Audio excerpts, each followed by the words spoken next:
L'objectif de cette expérience, c'est d'étudier un des trois transferts thermiques possibles, la convection, et plus particulièrement la convection dans un gaz. Donc pour ce faire, j'ai découpé un emballage de sachets de thé, et donc je vais enflammer ce sachet de thé, et nous allons voir ce qui se passe.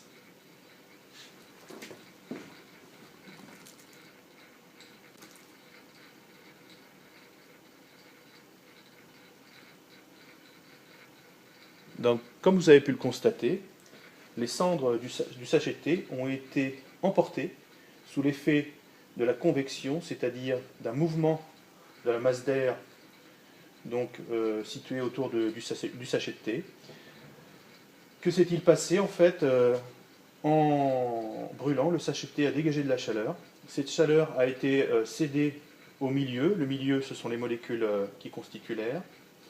Ça a provoqué donc ce transfert, une augmentation de l'agitation de ces molécules.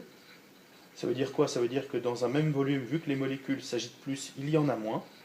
Donc la densité des molécules d'air qui sont chauffées est plus faible, puisqu'elles sont moins nombreuses, donc leur masse est plus faible. Je vous rappelle que la masse volumique, c'est ρ égale m sur v.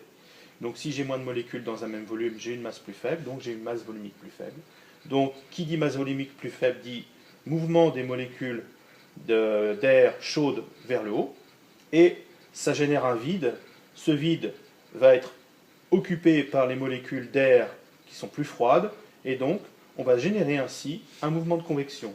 Le mouvement de convection sera donc les molécules d'air chaud qui vont monter, générer un vide, et qui vont être remplacées par les molécules d'air froides qui vont combler ce vide, et ainsi de suite. On va donc générer un mouvement de convection qu'on a matérialisé avec les cendres du sachet de thé.